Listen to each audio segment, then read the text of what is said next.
मुझे 3 फैक्टर बताइए जिनके ऊपर कि अभी मार्केट सेंटिमेंट आप देखती हैं कि निर्भर करता है। देखिए, अगर फेड की तरफ से इंटरेस्ट रेट बहुत अहम रोल प्ले करेगा, जिसको अभी स्टेबल रखा गया है, और अभी डॉलर के ऊपर भी बहुत कुछ डिपेंड करेगा कि डॉलर किस तरीके से रिएक्ट करेगा, सीपीआई का डाटा कैसा आएगा, अनएम्प्लॉयमेंट डाटा कैसा रहेगा, और उसके बाद अभी ट्रंप की तरफ से क्या बयानबाजी होती है, ये बहुत अहम रोल प्ले करेगा। तो ये नंबर ऑफ फैक्टर्स हैं जिसके ऊपर गोल्ड की और सिल्वर की चार्ट डिपेंड करेगी। ठीक है देवनाथ साहब, मुझे बताइए कि सर डोनाल्ड ट्रंप के बारे में अब हालांकि टाको कहा जाता है उनके बारे में कि Trump any time can chicken out, लेकिन अभी क्या संभावना है कि कुछ वक्त तक ये जो फैसला लिया गया ये कम से कम 2 हफ्ते स्टेबल रहेगा?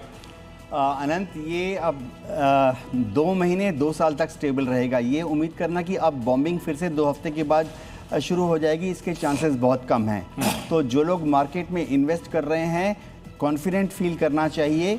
अगर आप डे ट्रेडर नहीं हैं, अगर आपके पास क्षमता है, आप अपना पैसा लगा रहे हैं और आप इन्वेस्टेड रह सकते हैं 2 महीने, 6 महीने, 1 साल, तो ये सही समय होगा। जहाँ तक गोल्ड की बात है, ज़रूर गोल्ड खरीदिए फैमिली गिफ्ट के लिए, जो कि लाइफ लॉन्ग पोजीशन होगी। और जैसे आपको गिफ्ट देना है, अपनी बिटिया को देना है, अपनी डॉटर इन लॉ को देना है, आप अपनी पत्नी को गोल्ड में गिफ्ट दे सकते हैं।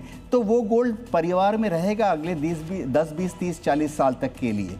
जी ठीक है सर। अब मुझे डिफेंस के पर्सपेक्टिव से आप बताइए कि जो 3 अलग अलग साइंस फिलहाल हम देख रहे हैं, पहला जो पाकिस्तान की मध्यस्थता की बात हुई और कहा जा रहा है कि अब उसी को लेकर बीजिंग में बातचीत भी होगी। दूसरा जो कहा जा रहा है कि सऊदी एक ऑल्टरनेट रूट पर काम करना शुरू कर चुका है ताकि स्ट्रेट ऑफ हॉर्मुज से निर्भरता कम हो पाए। और तीसरा जो वहां पर टोल का प्रावधान कर दिया गया है। आगामी भविष्य में इन तीनों का पर्सपेक्टिव आप क्या देख रहे हैं? देखिए, जहाँ तक ऑल्टरनेट रूट की बात है, सऊदी और ओमान कोशिश कर रहे हैं कि एक पाइपलाइन बिछाई जाए जो कि गल्फ कंट्रीज से चली जाएगी लाल सागर के पास। एक पाइपलाइन ऑलरेडी एग्जिस्ट करती है, एक और बनाई जाएगी। इसी तरह से एक पाइपलाइन ओरिजिनेट करेगी गल्फ कंट्रीज से, और ओरिजिन के बाद वो पश्चिम दिशा में चली जाएगी लाल सागर के पास, इजराइल के हाइफा की तरफ। लेकिन ये लॉन्ग टर्म प्रोजेक्ट हैं, जब तक फ्रक्टिफिकेशन होता है 10 साल 20 साल का टाइम होराइजन है।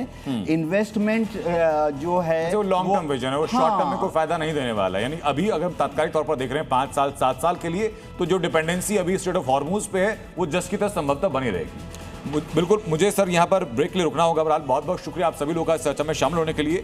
लेकिन मार्केट से जो लोगों के मन में, लोगों के जहन में, लोगों की जेब में निराशा आ रही थी,